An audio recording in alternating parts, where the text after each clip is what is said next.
Newsday continues here on One News Now. I'm Jess De Los Santos.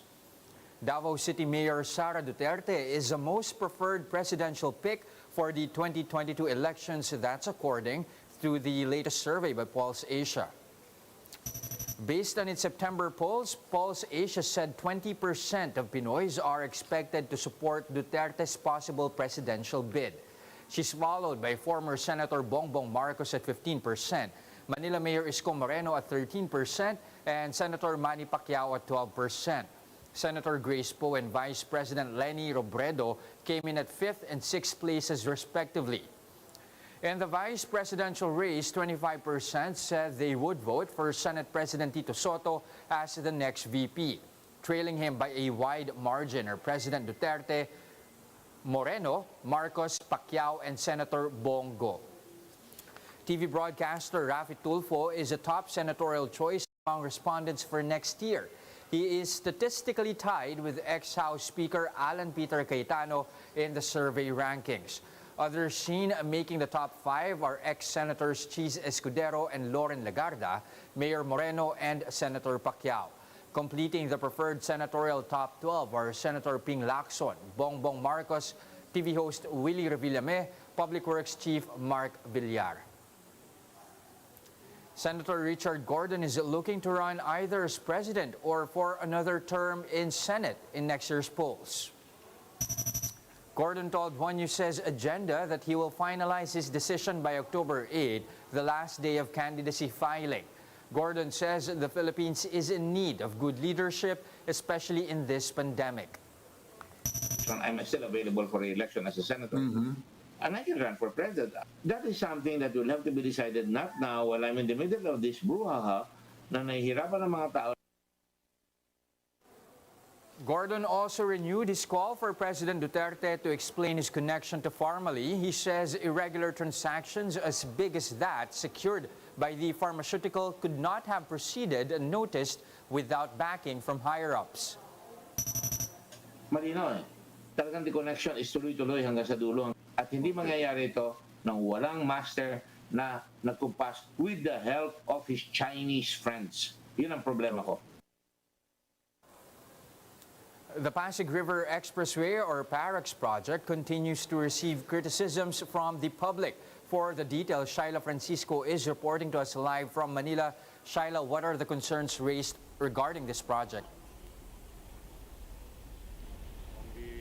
Just civil society organizations estimate that the PAREX project will result in at least 164 billion in economic, health, and social costs. This does not include, however, the environmental and the cultural impact. In a forum this morning, cultural organization Renacimiento Manila noted that at least 40 heritage sites could be compromised. The project could disrupt the views of some famous sites, including the Manila Post Office and the Jones Bridge, affecting tourism and economy. Environmentalists also warned that it could have a negative impact on marine life due to disrupted water flow and loss of sunlight. Out Mobility and Move as One coalition said it does not address the needs of majority of residents who rely on public transport, walking and biking. The 95 billion peso project is an elevated highway along the banks of Pasig River, which aims to cut travel time from Manila to Rizal to 30 minutes from 2 hours. San Miguel Corporation President Ramon Ang said they are not destroying the river and is in fact mounting a 2 billion peso rehabilitation plan. Ang added the PAREX project will be a hybrid expressway with a bus rapid transit system, bicycle lanes, and pedestrian areas. He insisted that it is an inclusive and sustainable solution to traffic congestion, flooding, pollution, and public transport woes. Just with the project officially approved by the government, SMC says they will now move forward with designing a detailed design that will take into consideration all the valid concerns of the stakeholders. Jess? All right, thank you very much for those updates. Shaila Francisco reporting live from Manila.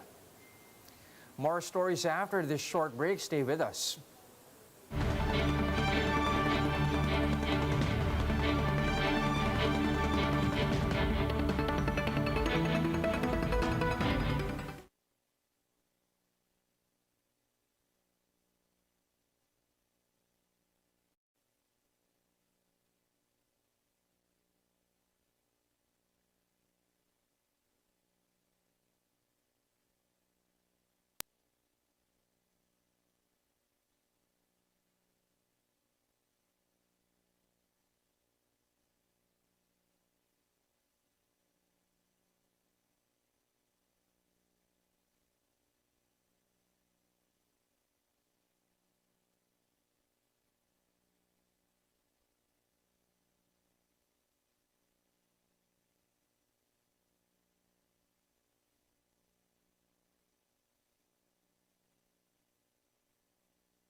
still watching One News Now. I'm Jess De Los Santos.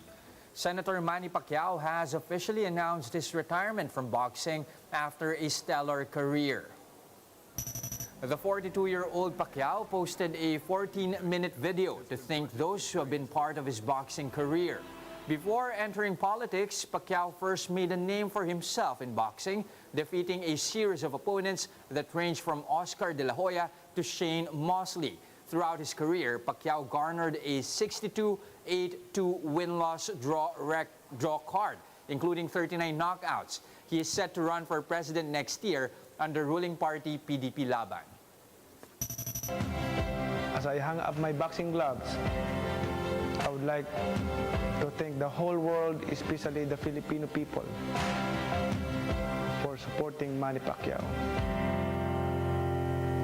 Goodbye, boxing. I just heard the final bell. Tapos na ang boxing. Maraming salamat po sa inyong lahat. Here's a quick look at today's other top stories. Professor Guido David of the Octa Research Group reports further decline in the country's COVID-19 reproduction rate. From 0.99, it went down to 0.96 as of September 28. The reproduction number indicates how many individuals an infected patient can pass the virus to. The Health Department says the COVID-19 vaccination of minors aged 12 to 17 with comorbidities will begin. A written consent from their parents and clearance from their doctors will be needed prior to vaccination. President Duterte recently approved the inoculation of the general public, including minors, by October. And in sports, the Gilas Pilipinas women's team suffered their second straight loss, this time from the Australian Opals at 56 to 120. The Filipino squad will go against Chinese Taipei on Thursday, Manila time. They hope to secure at least one win in their bracket to avoid a relegation match against the lowest-ranked team in the tournament's other group. For more updates, visit News 5, the Philippine Star, and Business World online. Visit our website, onenews.ph, for more in-depth analysis. You can also catch One News on the Signal Play app. Register for a free account now at www.signalplay.com and stream One News Live anytime, anywhere. Mask on, wash hands, and stay safe, Philippines. I'm Jess De Los Santos. We are One News.